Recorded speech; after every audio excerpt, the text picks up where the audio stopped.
Jacques Paquin, bonjour. Bonjour.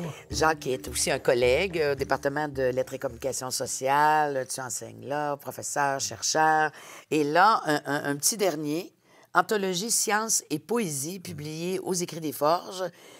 La science, la poésie. Comment faire cohabiter ça? Et si c'est une anthologie, c'est qu'il y a des poètes qui ont intégré dans leur texte la science. Au départ, il faut dire que c'est une intuition de départ, hein, parce que je me demandais, parfois on cherche des sujets de recherche. Oui, bien sûr. Je me disais, bon, la poésie est traversée par l'histoire, est traversée par la philosophie, est traversée par la psychanalyse, l'histoire, la sociologie. Mais je me disais, est-ce que la science aussi, parce qu'on est quand même dans un monde scientifique, on a quand même des connaissances de science, ça traverse quand même notre langage, ou dans les médias de plus en plus. Est-ce que la poésie aussi peut recevoir ces éléments-là? Alors, j'ai mis sur place une équipe d'étudiants pour rechercher, en poésie québécoise d'ailleurs. Oui, donc il n'y a pas de poésie française, non pas du tout, purement c'est le québécois. Ouais. Et s'il y avait des traces, on appelle ça des intertextes, des Oui. traces. Et j'ai été étonné de trouver des traces, des aspects où la science est quand même présente dans plusieurs recueils ou plusieurs poèmes. Mais c'est pas facile à trouver parce qu'il n'y a pas de titre de recueil qui disent « voici de la poésie de la science ». Il faut vraiment les chercher. Hein. Il faut faire un travail quand même. Et comment il aborde? Parce que je voyais un peu que finalement, bon, tu dis la poésie québécoise, mais il y a quand même, ça part de loin. Tu parles de quelle période? Moi, j'ai du début du 20e siècle. Début 20e. Fin du 19e, et jusqu'en 2010.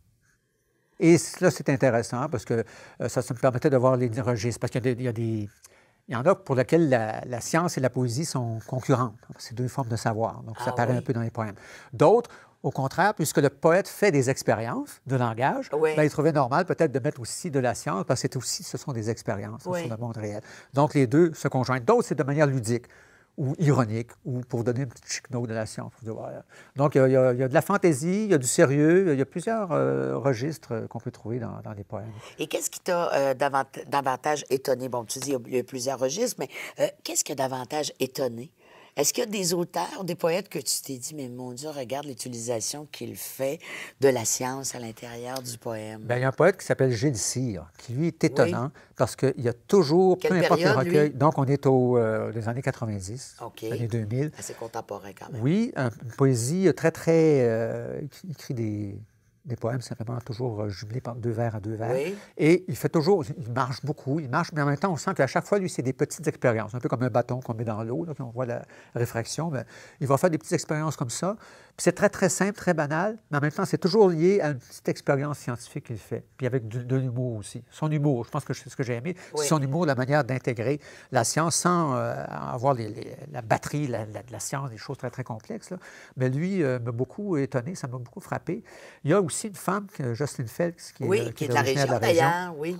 Des Forges, qui est étonnante parce je me disais, on ne trouvera peut-être pas beaucoup d'écrits de femmes. Il y en a un certain nombre, je le mentionne dans la préface. Mais Jocelyne Felix, il a fallu que j'arrête, comme je dis, parce que j'aurais eu beaucoup, beaucoup de textes. Donc, elle a une très grande érudition, pas simplement au niveau philosophique ou littéraire, mais également scientifique. Ça apparaît dans ses textes. Et justement, donc, est-ce qu'il y a l'emploi de termes plus... Est-ce que les termes sont employés de façon très scientifique, très technique? Est-ce que les poètes l'utilisent d'une façon... lorsqu'ils abordent la science, est-ce que c'est vraiment dans l'univers précis de la science, de jouer avec les termes spécifiques? Ça va dépendre. Si on a des poètes plus formalistes, on va sentir que c'est plus sérieux, ça fait partie de l'expérience du langage. D'autres peuvent devenir lyriques. Jocelyne Felix, elle a un très beau poème où elle parle à son amoureux, mais en termes de scientifique. En équation? Oui, ton amour est proportionnel à la vitesse parce que c'est un danseur. Oui, donc, ça devient un très beau poème lyrique, mais en utilisant des termes de science. Donc, il y a plusieurs combinaisons. La dernière, la plus jeune, Maude Smith-Gagnon, c'est une description très, très précise, mais pas technique, mais de branches qu'on trouve sur le bord de la route, près d'un marais. Mais c'est tellement précis que ça en devient scientifique. Presque microscopique. Oui, là. c'est ça. Donc, une observation très, très minutieuse. Voilà. Tu as combien d'auteurs? Rappelle-moi combien tu as d'auteurs. À peu près... tu m'embêtes un peu. Vingtaine, trentaine. Une trentaine, certains, que je trouve les différentes époques. Puis on peut voir d'ailleurs... Puis j'imagine qu'il y a eu des choix qui ont été faits aussi, probablement. Oui, bien sûr, j'ai fait des choix. C'était peut-être encore plus bien étendu, sûr, mais... J'en avais aussi du 19e siècle, mais je me suis décidé à prendre le 20e siècle surtout. Là, oui, hein? Oui. Et il y a des périodes plus creuses, les années 50 un peu moins, les années 70 un peu plus. Bien, j'imagine avec le formalisme.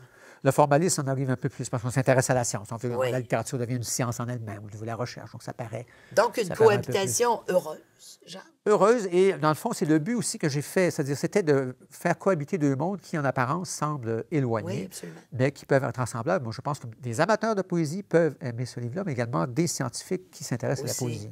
Alors, je pense que de réconcilier les deux mondes. Réconcilier les deux mondes, ouais. un peu ce que de toute façon, ce que Ouais. la page titre suggère, parce Ouais. que le visuel est magnifique, donc un fauteuil très, très, très qui suggère la littérature, la pensée, la philosophie, et en même temps un corps radio, Ausculté. ou ausculté, comment je dirais, radiographié. Ouais, radiographié, Bon, alors donc, c'est ces deux univers-là. Ben écoute, je te souhaite une bonne continuation. Je te remercie, Patricia. Merci beaucoup. Alors, Anthologie, Sciences et Poésie de Jacques Paquet aux Écrits des Forges. Merci, Jacques.